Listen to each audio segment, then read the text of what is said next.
Talk Nerd to Me the Show presents Comic Book Vidcast number 96. Sponsored by Kaboom! Test Labs! As well as Age of Comics. Become a Golden Age subscriber today. Yes. And make sure you go check out the gaming at Twin Sons Comics and Gaming. Oh my. We are going to be covering our cover, panel, spread, and back and bag of the week for September The 4th. the 4th. I'm Pablo Gunner. I am the ambassador here. And like I said, we're going to be talking about our picks. Let's go ahead and jump right into this biz, starting with our covers. My cover, of course, is Daredevil, the band without fear. The band without fear? The man without fear. Oh, the man. Yeah, it's Dark Knights number 4. Really cool cover, as you can see. Some nice classic looking Daredevil.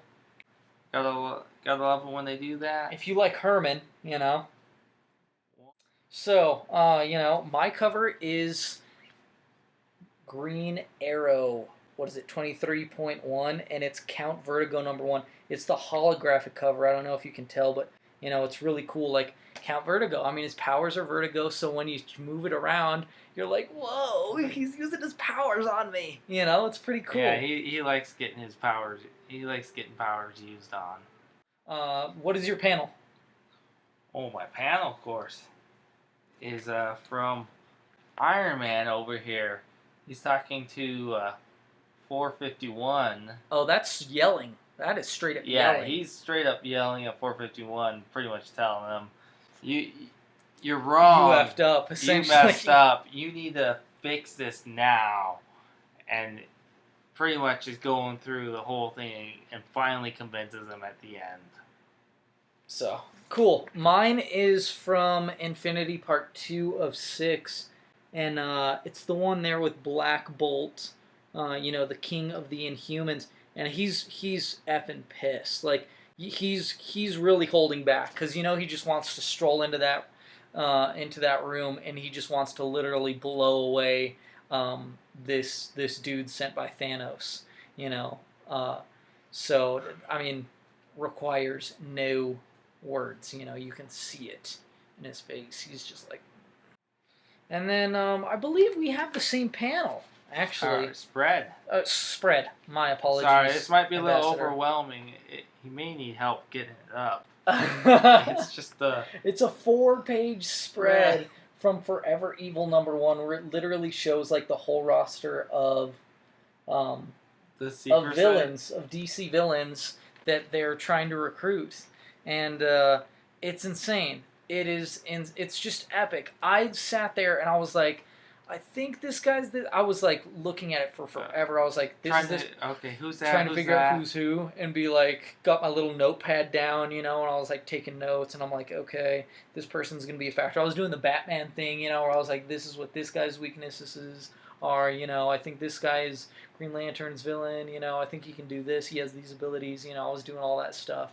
I was trying to think as fast as Flash moves, but trying to do it with Bruce's detective skills, so it was really epic.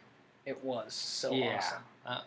And speaking of epicness, you know what? Because of that and many other reasons, this is my back and bag of the week, Forever Evil. Because come on, what other book this week had a 4-page spread? Occasionally Evil, I think, might have a 4-page spread. Occasionally Evil? Occasionally Evil, yeah. What? What, are you talking about Namor now or something? Right, it's all the people who like ride the line, they're not always evil, they're occasionally evil, Or are you more in the feline with Catwoman, occasionally evil? So, why was it your why? Why is it your back and bag of the week, as we say here on the Talk Nerdy show? It had a good character development with Lex Luthor of all. And surprisingly, Lex Luthor may not be the bad guy. That's pretty surprising. When Lex Luthor, the guy who has taken over the world tons of times, and the only thing that makes him sad about taking over the world is the fact that he still can't beat Superman, so it's useless to take over the world if he can't beat Superman. Yeah, we'll see if he rises up like he always says that he can, you know. He's like, oh, if Superman wasn't here, I could be the savior of this planet. We'll see if he can step up to that, you know. Yeah. It's going to be great to see. We've seen him with the power of Superman before, and he failed.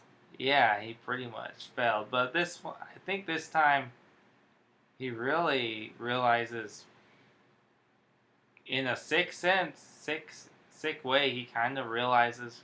A sixth sense? A sick way, he realizes that in a sixth sense way? Superman's important. Because, I mean, he's always trying to do stuff to Superman, and now he realizes the world actually does need Superman to a certain extent. Alright, cool. My back and bag of the week is right here. It's X-Men Battle of the Atom, Chapter 1. And, you know, if you know me... one-horned beast. If you know me, you know I love X-Men. It's always been my favorite, you know. I've always kind of felt like an outcast, you know. I've always kind of felt like a weird, you know, just being a nerd, growing up as a nerd, you know. I've always felt like, you know, that like there's something weird about me, you know, that made me separate from somebody else, you know, from other people. Yet there was a small group of people that I had stuff in common with, so I felt like they were like my fellow mutants, you know, kind of, you know what I mean? So I've always had a love for X-Men because of that, you know, because I felt like I could relate to it, and you know, we have a lot of time traveling stuff going on in this book, you know, which is pretty crazy, because I thought they messed up the time stream, so I'm like, why are they still jacking with it? Which I guess is why Thanos is going to come drop the hammer on their asses, because they don't know how to stop fucking up, you know? Yeah. They don't, you know? Plus, sorry for my Thanos cursing, but, you know, plus Thanos I'm a sailor, has other motives you know, as well. you know how we are. But this is Cho drawing here. You know, if you don't like Cho, get the Cho out. All right, you know. I mean, I don't know about you, but after I felt Cho'd. You know, I mean, he did an awesome job. I don't. How rarely has he not done it? I mean, Savage Wolverine did an awesome job. You know, what was the other event that he did the art for? He's done so many good. He did a run on Mighty Avengers with yeah. Ultron when there was the female Ultron and stuff. He's done quite a few things, yeah, but he's awesome. He's done a lot of X-Men stuff, actually. Mm-hmm. He really has. So it's always good to see him on X-Men, because he always pulls it off. Kitty Pryde was a knockout in this book, right? My man right here, he loves Kitty Pryde. It's his wife, you know. It's his wife. If you know if she existed, that would be his wife. You Pretty know, much she would be. Except for I'd be pissed if we got into a fight and she phased through my 360. We said F1, kill one, marry one. That would be his Mary right there. I already know it. So. Kill one, Namor. So, I mean, there's great spreads. I mean, just freaking killer in this. Some awesome, iconic images. What's crazy is, you know, you have this team from the past, you know, the young X-Men, the first class, and then now you have the future X-Men showing up at the end, you know, and that's not a spoiler because it's in the description and it's in the previews, and you know, it's on the cover of the second. I'm not gonna go off and tell you who it is though. But oh man, it was awesome. It was just a great first issue, and you know, Cho's art always impresses, you know, and blows me away. So that's why the Gun Show had to give it the back and bag of the week, you know, and Talk Nerdy, because that's what we do. That's our best book of the week, back and bag of the week. We also go B-Bow, you know, for short, you know. But we all know DC creamed Marvel with Forever Evil. We'll see about that. We'll see about that. Go look at the bookshelf, and go check out your Marvel books still on the bookshelf. Yeah, but I mean, when it comes down to it, there are no better events than the X-Men events. Like, the X-Men events are earth-shattering. I mean, House of M, that's an X-Men event right there, and one of the best events of all time. Most definitely. Yeah, but right now, Battle Atom may be good, but all in all, DC's really pushing it hard with the events. DC's pushing it hard with the events? Marvel's pushing it hard Well, with Marvel's the events. pushing it hard with the events, but DC's the one putting out the good events. They're tie-ins. They're just crossover events, okay? This is their first event. We'll see after this event. Yeah. This is their first one, okay? This is they've been dipping their toes in the pool. Now let's see if they sink or swim. It looks like they're swimming so far, and if they do what they did... One issue. Well, I mean, we got saw Trinity Age of Ultron. We saw Age of Ultron. First issue, awesome. Second issue, awesome.